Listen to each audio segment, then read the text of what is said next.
Talking of the sort of derision and the constant decline of Western civilization, the story of the Telegraph today talking about how schools are letting children identify as horses, dinosaurs and even the moon. This comes hot on the heels of the cat story from yesterday, where a ridiculous conversation took place between a teacher and some students about whether they were right or the teacher was right, that it was despicable not to accept that somebody could in fact identify as a cat in a classroom. Laugh at the story, and you have to chuckle, but at the same time it's not funny, because this is affecting the lives of our children, of future generations.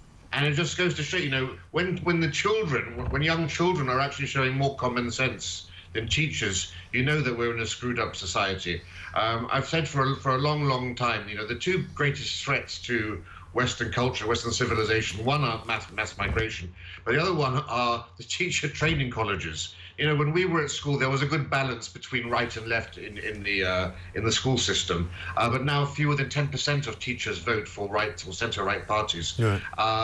And it's these woke madrasas, the teacher training colleges, that are producing a generation of teachers now who seem to have lost all touch with reality, because they're so captured by critical race theory, by gender ideology, and by all of this nonsense. Because, of course, what we have here are children who are simply seeing what they see on YouTube. They like cosplay. They're just having a laugh. And teachers now aren't equipped to actually handle this, and they don't know in what way you can respond. And it takes other children to actually point out that the emperor has new clothes. As you said, you know, and of course, if you're a child, and when I was at school, I didn't know anything about mathematics. If I didn't know the answer to a question, I would try to avoid making eye contact with the teacher. If I don't know what I needed to do was meow the answer or bark it. Well, exactly. Do that? Well, this is the thing. I mean, people who say that all children should have the right to identify as whatever they want, well, excuse me, that's not the kind of school that I want my children to go to. The school is supposed to have rules. The school is supposed to be guided by a set of, you know, behaviours which are expected from the children and the teachers. And you can't just have some kind of free-for-all where people turn up, you know, dressed as a windmill and go, well, here I have decided not to do English anymore. Is that all right with you? Well, no, it's not, actually. Yeah, we've gone from preferred pronouns to preferred species. You know? It's quite remarkable. And also, the schools have uniforms. If you turn up to school and you've got your tie, you're not wearing your tie, or you're wearing something inappropriate, you'll be told off.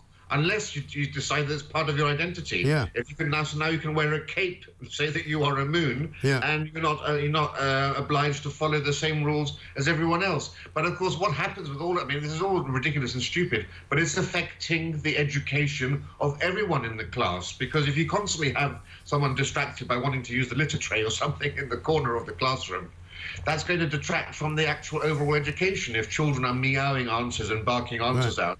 And, you know, we're at a time now where our education system is already declining comparatively with other G20 nations. You've got sensible countries with sensible education systems like Poland and China and elsewhere who have got huge numbers of students going into stem cell subjects, and we're wasting our time discussing these sorts of issues. I think it's quite lunatic. It really is. We had a caller yesterday, in fact, who said that his son had questioned a particular narrative that was being positioned in the school about a number of different genders, and he said, I don't agree with that.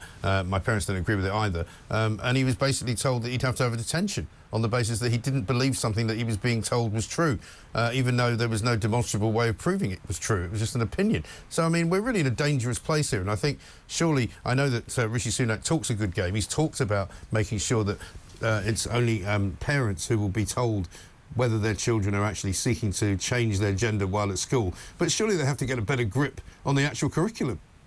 Oh, yeah. I mean, look, there's nothing more important, as I said before, than the education of our children. And there's no surprise that we now have the most left-leaning generation in history in terms of those people who are under 20. We've never experienced that before. And what we're also seeing is that people aren't now becoming more right-wing as they grow older, because they're not getting onto the property market or anything else.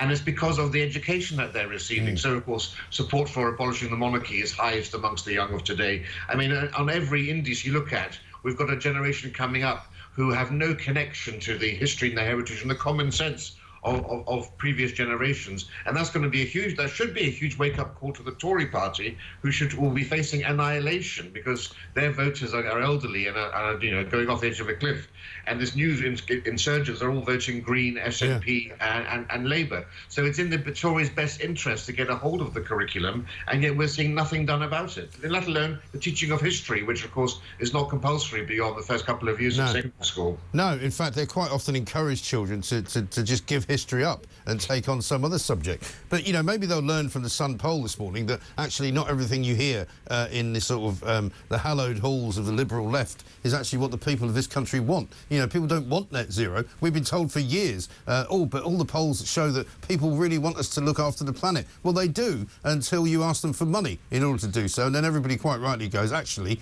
I'd rather not give you any more tax, thanks very much.